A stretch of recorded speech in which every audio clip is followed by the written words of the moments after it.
Good morning, beautiful people. You're welcome to this very first edition of The Brief, live on my Media Prime Television, the very first for the week. Of course, a program where we always get to dig several layers beneath the major headlines as captured by newspapers in the country. On today's edition of the program, the newspapers are focusing on the All-Indian Conference and development, which took place in Mundemba. That was on Friday and Saturday. That was over the weekend, where sons and daughters of Ndian division converged on Mundemba and charted way forward of bringing or restoring peace, as well as development in the division plagued by the ongoing socio-political upheaval in the two English-speaking regions of Cameroon. We shall talk about that and equally other major headlines as captured by newspapers today. And Metro Alex Ndive will be joining us as usual from London. We shall equally have a staunch supporter of the CRM political party who is on sanction, but he will also be joining us in the studio to talk about some of the burning issues affecting Cameroon today. Bomotonguina, Glwadys is here as usual. Let's find out what she gathered for us in the French newspapers. Bonjour Glwadys. Bonjour Lasha. Bonjour à vous et merci de rester fidèle à Debrief, votre émission bilingue de revue de presse sur ma Media Prime Télévision.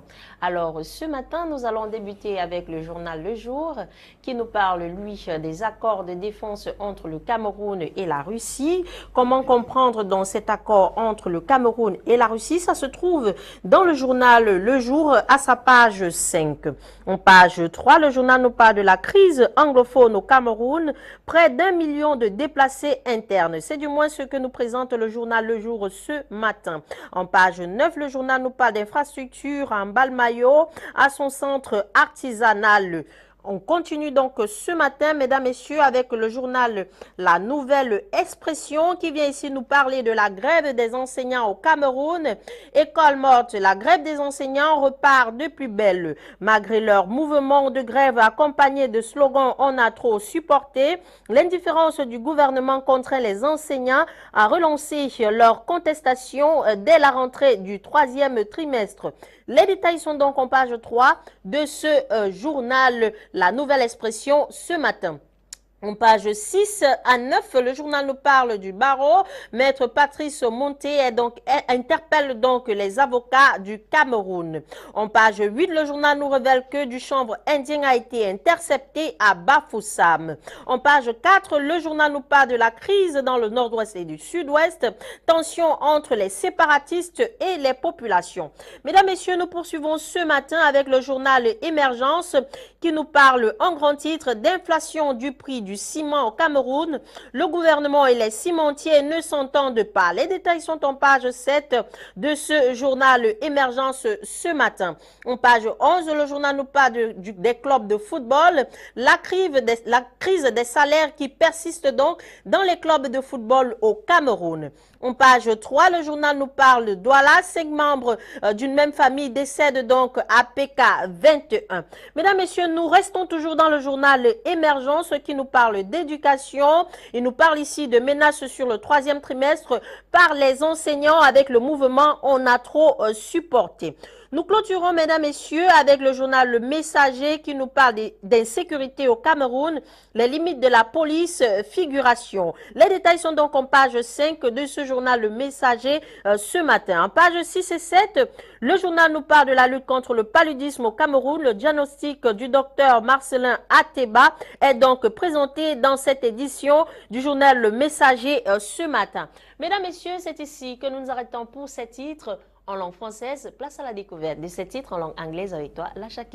Thank you, Bomotonguina. Glwadys, let's kickstart this morning with the Post newspaper. The Post newspaper this morning is focusing on the All-Indian Conference for Peace and Development, which took place on Friday and Saturday over there in Mundemba, Indian division of the southwest region of Cameroon. All-Indian Conference charts way as to peace and development, as well as progress in the division plagued by war. And Indian elites from within and out of the country all met with their kinsmen at home in Mondemba Ndian Division of the Southwest Region, April 22-23, and charted the way forward of peace and development of the region during the conference that held at the Mondemba Council Hall.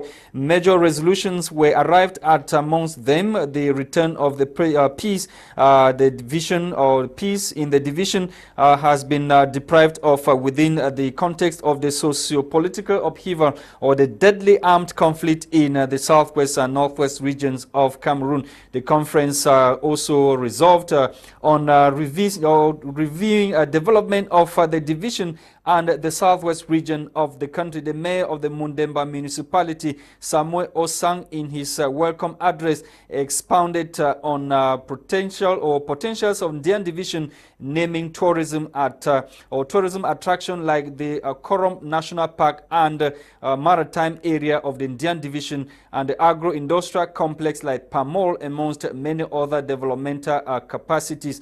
The coordinator of the conference, Chief we are talking about Chief Nyasako, asserted that the conference had nothing to do with politics, that it was free from politics. It was all about charting way of how they can see peace return to the division of origin of the Prime Minister of the Republic of Cameroon, Chief Dr. Joseph Diongute. We stay with the Post newspaper to talk about this other headline this morning. The paper is asking this morning, what has become of the rumor about Vice President post? The paper tells us that the issue of constitutional succession in Cameroon that was reportedly came up on the sideline of the year's March as session of Parliament in Yaoundé, which ended, and these allegations floated around that in the face of the protracted Anglophone crisis, an Anglophone was about to be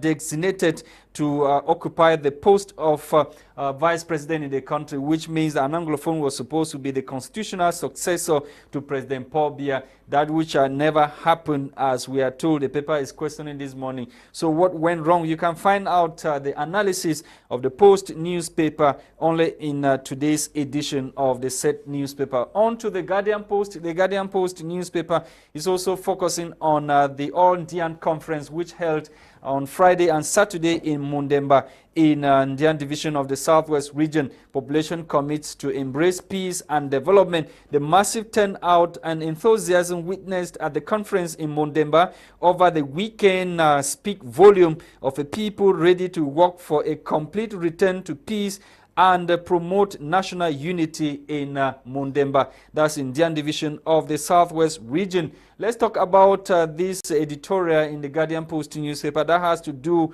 with a staunch member of the ruling CPDM party that has been dismissed indefinitely. We are talking about Mesanga Nyamdin. Mesanga Nyamdin, according to the paper, has been sacrificed in battle to succeed President Paul Biya. More details on page 2 of this edition of the said newspaper. We take you to Entrepreneur newspaper. The Entrepreneur newspaper this morning is interested in a 127 billion francs CFA project in the east region of the country. An industry will be set up. Back in the studio